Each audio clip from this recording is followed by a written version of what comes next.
which is going to get you through the hierarchy of the church in Cameroon and also give you an insight, or for you to get to meet and know who we have as our apostolic nuncio. So do not move a muscle. Like right after this break, we're going to get right into the interview where we'll be getting to know more about the representative of the Holy Father in Cameroon. So do not move a muscle, dear TV friend. We'll be right back.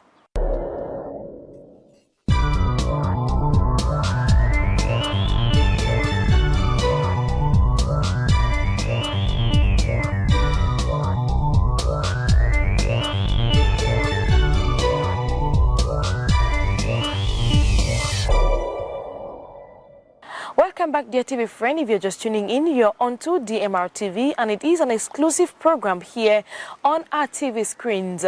On the 30th of August 2023, the Holy Father transferred appointed a new apostolic nuncio to Cameroon and Equatorial Guinea. And some might be on the know, others might not be. It is an opportunity for us here at DMR TV to bring to you who the apostolic nuncio to Cameroon and Equatorial Guinea is, and for you to be able to have an understanding on an insight of what his duty and his mission in Cameroon is, and also how he has been sailing through the different dioceses to share with us his impressions about Cameroon, and also so far how he has met the people of Cameroon and how the church is going to be journeying with us together in this country. Greetings to you, His Excellency, and thank you so much for accepting to grant us this interview. Thank you so very much, and thank you to this channel for allowing me this occasion to greet and to be able to introduce myself and as apostolic nuncio to the Cameroon. I'm very happy to be here, and I bring the greetings of the Holy Father, Pope Francis, to each and every Cameroonian. Thank you so much, Your Excellency. Now, for those who might not know already, because some know, would you just give us a proper introduction of yourself? We know you are the apostolic nuncio. Maybe begin with the name, your office, and where you're coming from before here. Yes, thank you. Well, like any other person, we have origins and we come from a family and we have a history of experiences. And in fact, my name is Jose Bettencourt, and I was born in the archipelago of the Azores, which is in Portugal, in the middle of the Atlantic Ocean between Europe and North America. And it is a beautiful part of the world, volcanic, very green, very dramatic, with a high mountains and vast oceans, which was very, very important in the time of the caravels. But it's also a very volcanic area with earthquakes and volcanoes. And so when I was 3 years old, we transferred to Ottawa, where I grew up. And I did all my schooling and university. And then I went to seminary when I was 26. So it was a mature decision after I had already obtained a bachelor's degree in the arts at the University of Ottawa. And I entered into seminary and became a priest, incarnated into the Archdiocese of Ottawa. And I worked a couple of years as a pastor in the diocese. And then I was invited by the Archbishop, at the time Archbishop Marcel Gervais, to study canon law in Rome. And after the first year of a longer program, I was invited by the superiors at Secretary of State in the Holy See to enter into the diplomatic corps, diplomatic service. And as you probably know, the Holy See's diplomatic service is one of the oldest in the world, if not the oldest, if we look at the Acts of the Apostles and when the Apostle St. Peter sent legates to the Council of Jerusalem. So then if we count from there, then we really are old as a diplomatic service.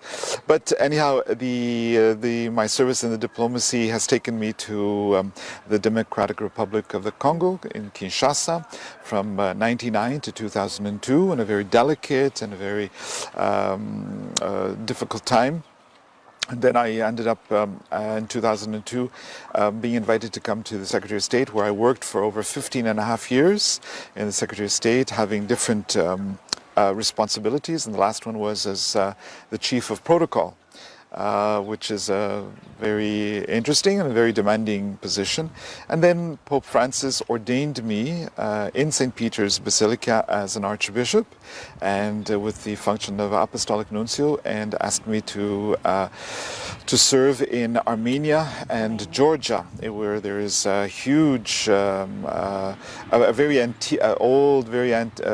old antique Christian presence that goes back. We can find remnants in the 3rd and 4th century with some of the archaeological digs, and I had a very stimulating, very interesting mission there. And so on the 2nd of November, I arrived physically in the Cameroons, and I have embraced totally this country, its culture, its people, and I've been able in the last couple of months to visit almost all the ambassadors, many ministers, and I've even been able to visit various parts of the country. Okay, thank you very much, Your Excellency, for that very good introduction, which has actually helped us journey from your beginnings through your diplomatic tours and other activities. Your Excellency, on the 30th of August, you were transferred to Cameroon. How did you receive the news of your appointment to Cameroon? Well, our diplomatic service is it's a very old diplomatic service with a lot of experience. From the 4 corners of the world. And so the Holy Father usually has things in mind, and he sends you an invitation to a mission in a particular place. And of course, we're here to serve. It's a service to the church, it's a service to the local church, the universal church, and of course we embrace it with our hearts. And it was with total embrace to come here. And I was familiar with the Cameroon, but obviously being here will be much more enriching. Okay, that's beautiful. Now, Your Excellency, on your arrival on the 2nd of November, you were received by the bishops of Cameroon at the international airport in Simalene. Would you just share with us your feeling? Just help us journey with you during those moments. To be appointed is one thing, and to get to the place is another. Just share with our viewers how you felt being received by your brother bishops, like you call them, when you were in Bamenda. So how did you feel when you were received at the international airport? Well, indeed, I feel very much like a brother amongst brothers and sisters, a brother amongst brother bishops, and it is in that spirit that they came to the airport to greet the envoy of Pope Francis. They had been in the Holy See on an Limina visit, all of them as a conference. And so when I arrived, I was very mindful that this dynamic between the Holy See and the Cameroon, and I felt their embrace, their warmth, their willingness to kind of help me get accommodated and to begin working with them. We had bishops from the Cameroon, we had also a presence of bishops from Guinea Equatorial, and then the day after my arrival at the airport, I was very honored to welcome them all in the apostolic nunciature, where we were able to partake a little bit of each other's presence and get to know each other. And it has been a very warm, fraternal relation, full of solidarity and concern and the desire to work together.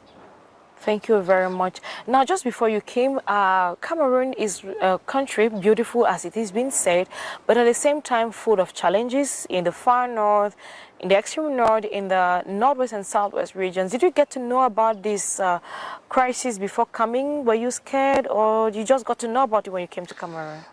I am very familiar with the situation, the different regional situations in the Cameroon. Everywhere in the world, the no exclusions has its challenges, and so it's normal that in our human condition here in the Cameroon there are its challenges. Some of them are very concerning and will certainly take up a lot of my attention. They have taken up a lot of the attention from my superiors in the Holy See, from Pope Francis, who has spoken and made appeals numerous times. And just 2 years ago we had the visit of the Cardinal Secretary of State of the Holy See, Cardinal Pietro Parolin, who went to different locations and had meetings and made certain appeals. So I am very mindful, and I am very much willing to take on and embrace this challenge and work with the Cameroonians, because it's the Cameroonian home that we're talking about. It's the Cameroonian history. And so I'm willing to support the Cameroonians in their cohabitation with each other. Okay, thank you very much, Your Excellency. At the close of the recently ended session of Synod in October, while waiting for the next section in October 2024, do you think that the new approach to synodality can have an impact in the way the mission of the nuncio should be performed in present time? Well, I think that the sign, what I have done since I've arrived, is a very good sign.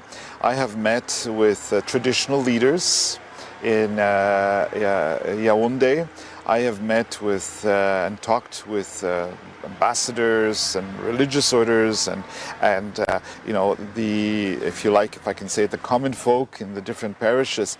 And I think creating this dynamic of dialogue and cooperation is the way forward. And I think this synodal process is certainly seeking to open doors and windows for dialogue and for cooperation, and I think it's the way to face the modern challenges of our world. We are very much taken by the digital revolution, which is very important, but we still need the human touch. We are still humans. We still need to meet. We still need to listen to each other and hear. So it's a question of being able to sit down and hear, to walk and understand. And so the synodal process is a very good instrument in that sense.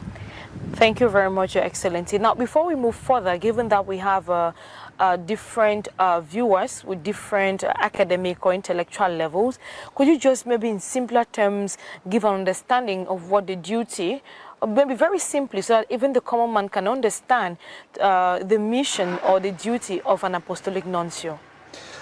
Well, the duty of the apostolic nunciature is to be with the people he is sent to be with, to be able to listen, to accompany. I think the best instructions always come from the faithful.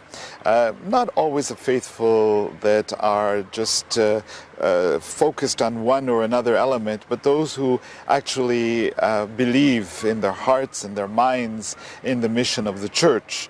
So yes, on one hand, the apostolic nuncio has a certain function and is habilitated in that function, given that the first thing he has to do is present his letters of credence. And so the first interlocutor is the state, but he also has a very primordial function, which is to be the church, with the church. And the function that we try to develop is one which is at the service of all humanity, whether you are a believer, a follower in the Roman Catholic Church or not. And so the services that the Church provides, whether it's in healthcare or education or social outreach, are available to everybody. I always like to use the example of a country where I've worked for, which was Senegal, where we have our Catholic schools have over 50,000 students. Okay. In Catholic schools, and 95% of those students are Muslims. And we meet with them, and there's this sense of respect and even fraternity between the Catholics and the Muslims. And so this is exactly, I think, our mission is to be able to serve our neighbor, no matter who or where he is. Yes. All right. Okay, thank you very much, Your Excellency. Talking about the letters of credence, upon your arrivals, we've seen you present your letters of credence both in Cameroon and Equatorial Guinea, and we just want to find out your own appreciation of the relationship between the Church and the states of Cameroon. Well, there's a long relationship. In 2026, we are going to be celebrating 60 years of official diplomatic relations, but the relation with the Church and this nation go back much longer than that. Of course, over the years, it has kind of taken on shape and has become more codified, if you like. And in fact, this year of 2024, we are celebrating 10 years of the signing of the accord between the Holy See and the Cameroon. And this is a very, very important celebration, which certainly will move on and continue on to 2026 when we celebrate 60 years of diplomatic relations. I think this document of the accord, which was signed back in 2014, is a very important document. Which is in activity right now, is being implemented, and it is a historical document. It speaks of an important relationship between Cameroon and the Holy See. It speaks and recognizes the role of the Church, of the everyday church and the everyday parish in the Cameroon, and how its outreach in its healthcare, education, and the social outreach touches the lives of real Cameroonians, and we would like to continue in this cooperation. Of course, this accord raises the Church to an international level. It has certain duties which are codified, and it also has certain rights that are also codified between two states. Okay. So it is not an NGO, it's not a prayer group, it's not just a public organization within the state. It has been raised to an international level. And this is a beautiful thing which will bring many, many benefits to the Cameroon. Yes, Your Excellency, talking about the accord, I just want to find out, based on your own assessment, how 10 years after this accord is signed, in practical terms, how is this accord being implemented in Cameroon? Well, I mean, it's been implemented in various ways. There is a recognition that the Church is an institution of public utility. I mean, it's written right in the accord, which means that it benefits Cameroonians, not just Catholics, but any Cameroonian that benefits from the services, be it from the Caritas, be it from the religious orders that are here.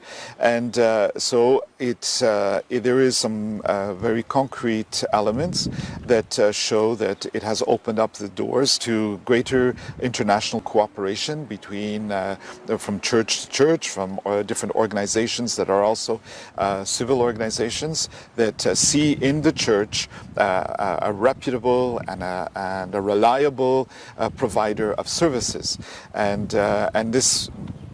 This raises it into international level, which means it is of greater projection. Okay, thank you very much, Your Excellency.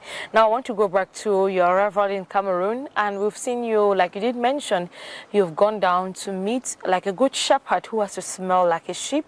We saw you in Yaoundé, we saw you with the sisters somewhere in Yaoundé, yeah. We also saw you with the Archbishop in Yaoundé. We were seen in Bamenda as well, and other places in Cameroon. How would you describe the people of Cameroon in your relationship with them so far? Well, thank you very much for this question. I'm very happy to be here, and everywhere where I have been, even sometimes in an elevator going to a meeting of some government office, I have consistently found the warmth the respect, the love of the Cameroonians towards the representative of Pope Francis in this country. I feel very touched, very even emotional sometimes when I see the sincere respect and love that is poured on to the office that I've been confided. So I really am very grateful for and thankful for everyone, and I'm looking forward to meeting many more Cameroonians now in Maroua. Definitely, they will be coming to your presence in Maroua. We are presently in Maroua. You've taught from the forest zone to the to the Sahel, where it's deserted. You're still meeting the people. Now you're here within the context of the 47th annual seminar of the bishops of Cameroon. How would you describe your relationship with the bishops of Cameroon this far? Well, I've had a chance to meet them all. And on different occasions and even in different contexts. So I feel it's definitely like a brother amongst brothers. I feel their solidarity, I feel their unity. They are the voice of conscience in this country. They are the voice of faith. They are our pastors, and I certainly am shoulder to shoulder. I stand shoulder to shoulder with them in complete cooperation and unity in their zeal to serve the neighbors. I'm very grateful. It's a very developed church. It's got many institutions, and there's over 300 religious congregations here. There's a Catholic university in the region.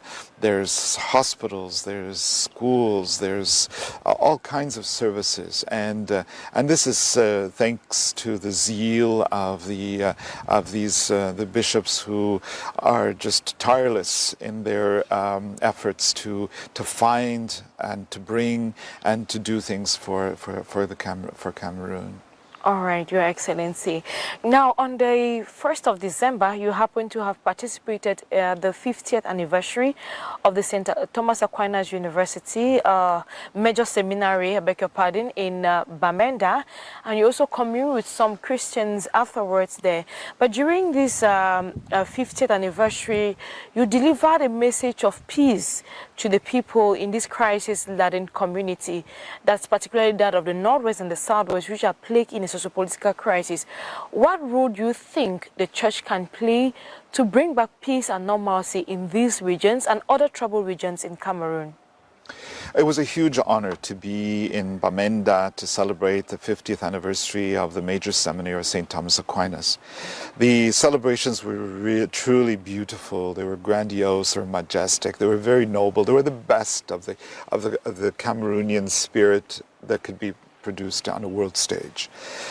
Of course, the joy had a backdrop, and this backdrop was one of certain pain, of the losses and the victims, and the sorrow that the conflict has caused. But I think the Church does bring renewed hope and energy to the faithful and to the society as a whole. I think we need to work together. No single institution can single-handedly, resolve the situations. But I think together we can do a lot, and we can journey a lot in order to better things. Of course, the Holy See and its appeals from Pope Francis through the Cardinal, Secretary of State, and who has visited Bamenda, and that was my first visit while outside of Yaoundé, was to Bamenda, because I was very mindful of the suffering. For our position, we certainly appeal to the hearts of those of goodwill. Violence is never justified. Yeah. Violence is the work of evil. Violence will only engender violence. Violence will only engender greater suffering and vindications. So it is not the road. And we have to find new solutions, new symbols that don't speak about being hostage, but speak of being free and being able to live full lives. And this, we appeal once again to the hearts of those of goodwill that say that they love their region, to truly act as members of society that love and don't hate their neighbor. Love, they say, is the only language that even the blind can see, the deaf can hear, and the dumb can speak. So definitely, if we do love our country, love ourselves, it should be practical in our actions. Thank you very much, Your Excellency.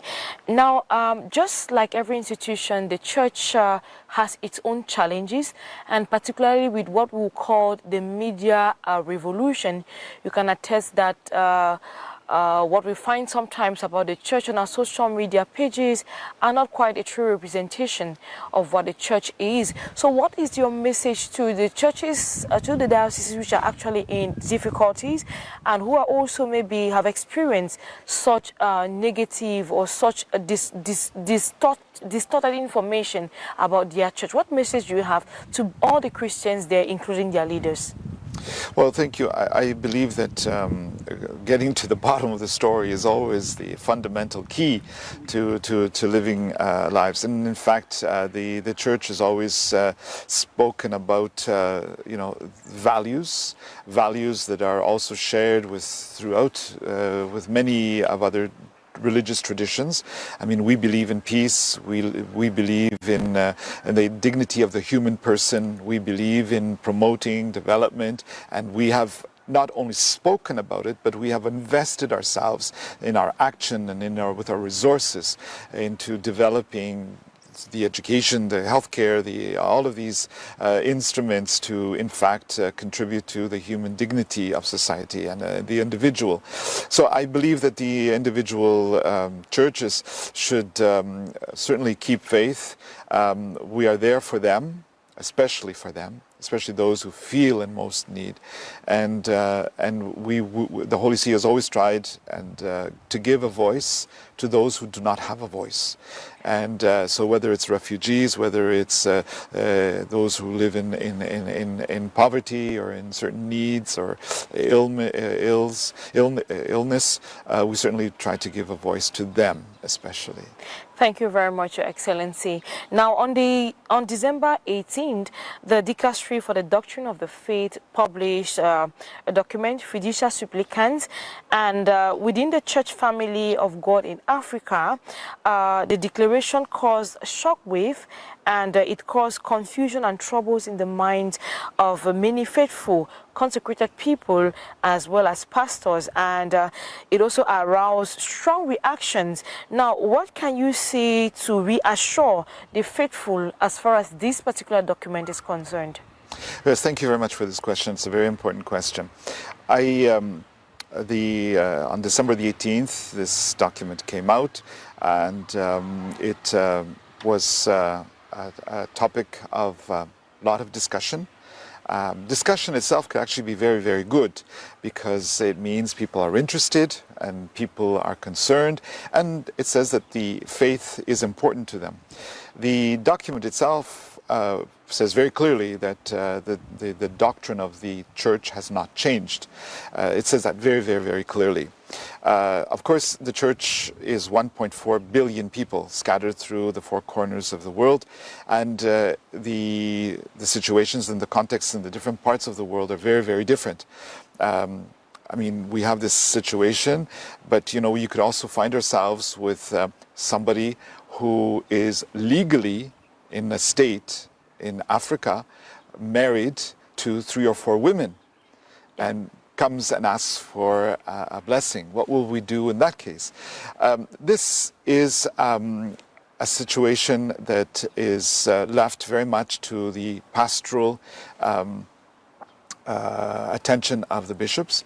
I am very grateful to the bishops of Cameroon for their declaration, and we support them completely in their pastoral work in this sense. So I just want to reiterate that the doctrine of the Church has not changed.